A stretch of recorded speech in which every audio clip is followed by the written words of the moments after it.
एक ही नौजवान खूबसूरत यतीम लड़की की शादी जो है वो बैरून मुल्क कर दी जाती है, उसकी मुकम्मल ज़िंदगी तबाह व बर्बाद हो जाती है। ये वाक़या सुनकर जो है वो आपकी आंखें खुल जाएंगी। अस्सलामु अलैकुम रहमतुल्लाहि व बरकातुहू। मेरे मोअज़्ज़ज़ नाज़रीन इकराम, ये वाक़या कुछ यूँ शुरू होता है कि एक औरत होती है जो बेवा हो जाती है, उसकी 2 बच्चियाँ होती हैं। जो वालिदैन होते हैं वो अपनी बेटी को, बेवा यानी औरत को बुलाते हैं अपने पास और उससे कहते हैं कि आपने यहीं हमारे पास रहना है। जो नानके होते हैं ना, तगड़े होते हैं, वो बच्चियों को पढ़ाते हैं, लिखाते हैं, जवान करते हैं। फिर उसके बाद वालदा जो है वो अपनी बच्चियों के रिश्ते की तलाश के अंदर यानी किसी न किसी को कहती है। तो एक रिश्ते वाली जो है वो मिलती है, उससे कहती है कि हमें बेटियों का रिश्ता जो है वो चाहिए, कोई अच्छा घर हो, अच्छा ख़ानदान हो। तो रिश्ता करवाने वाली जो है वो एक लड़के की तस्वीर दिखाती है जो यानी अमेरिका के अंदर मुकीम होता है। तो लड़की की वालदा लड़के को देखकर जो है पसंद कर लेती है, कहती ठीक है आप बात चलाएं। तो रिश्ता करवाने वाली जो अमेरिका वाली फैमिली है उससे रब्ता करती है कि इस तरह करके रिश्ता है, देखें कि अगर आपको लड़की पसंद है तो मैं बात करूं। लड़की पढ़ी लिखी है, अच्छी है, खूबसूरत है। वो तस्वीर मांगते हैं, लड़की उनको पसंद आ जाती है। तो अमेरिका से आते हैं पाकिस्तान, यहाँ आकर लड़की को देखते हैं, लड़की वालों के घर जो है वो खाना खाते हैं। फिर उसके बाद हाँ करते हैं, मंगनी हो जाती है, शादी करके लड़की जो है वो पहुंच जाती है अमेरिका।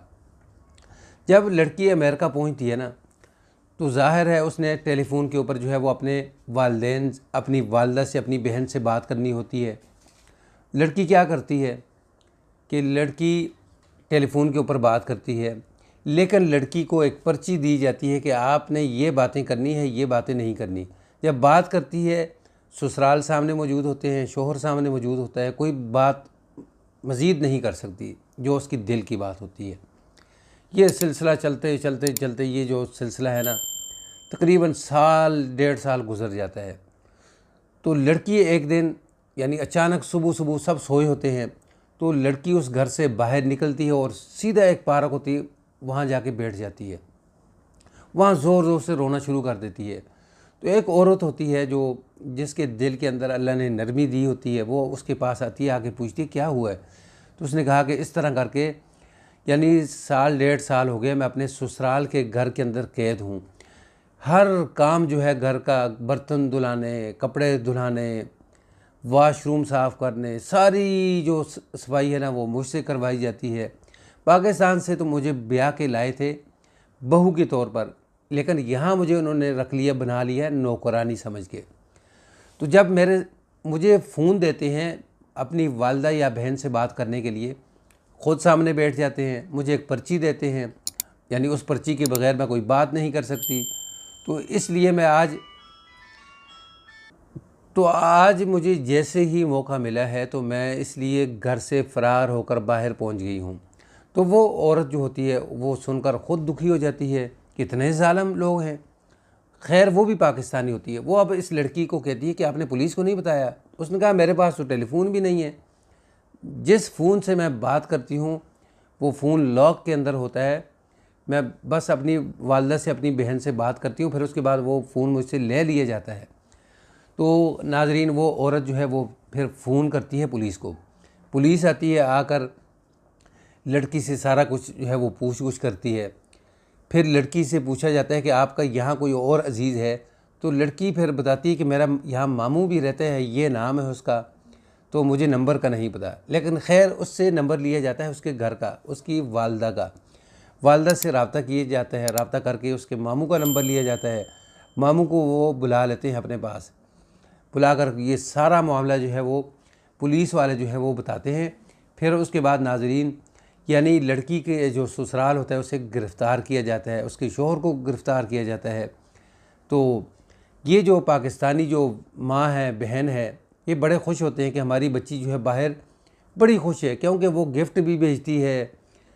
जो ज़रूरत की चीज़ होती है ना, कभी कभार कुछ पैसे भेज दिए, कुछ गिफ्ट भेज दिया, तो वालदा यही समझती है कि मेरी बच्ची बाहर बड़ी खुशहाली की ज़िंदगी गुजार रही है। जब माँ को पता चलता है, भाई फ़ोन करके बताता है कि हमारी भांजी के साथ, आपकी बेटी के साथ ये जुल्म ज़्यादती यहाँ हुई है, तो फिर उसकी वालदा यहाँ ज़ोर ज़ोर से रोना शुरू कर देती है। तो नाज़रीन, ये वाक़या और स्टोरी जो है ये बयान करने का, बतलाने का मकसद ये है कि अपनी बच्चियों को किसी के दूसरे के सर के ऊपर यानी ब्याह के न दें जब तक आप ख़ुद उन लोगों को जानते न हों। दूसरी बात यह है कि अपनी बच्चियों को इतना दूर देने का कोई फ़ायदा नहीं है। ये जो स्टोरियाँ बाद में खुलती हैं, पता चलता है कि या तो बच्ची बाहर नौकरानी बना ली गई है, या बच्ची के ऊपर तशद्दुद हो रहा है, या बच्ची को कैद करके घर में रखा हुआ है। तो ये स्टोरी आपके सामने है। तो अब ये देखें, यानी उम्मीद तो बहुत बड़ी उम्मीद है कि हो सकता है कि उस फैमिली को जो है वो डिपोर्ट कर दिया जाए, उनको वहाँ से भगा दिया जाएगा अमेरिका से, क्योंकि वहाँ का कानून जो है बड़ा सख्त है। ये हमारे पाकिस्तान का कानून नहीं है, ठीक है ना, जिसके साथ जो मर्ज़ी जुल्म ज़्यादती की जाए। जुल्म करने वाले जो हैं वो खुश होते हैं और ज़्यादती का निशाना बनने वाले जो है वो बेचारे सारी ज़िंदगी रोते रहते हैं, पीटते रहते हैं, लेकिन उन्हें कोई कहीं से इंसाफ नहीं मिलता। ये वाक़ई स्टोरी अगर पसंद आए तो इसको आगे शेयर करें, ताकि हमारी दूसरी जो बहनें हैं, बेटियां हैं, उनकी ज़िंदगी तबाह होने से बच जाए।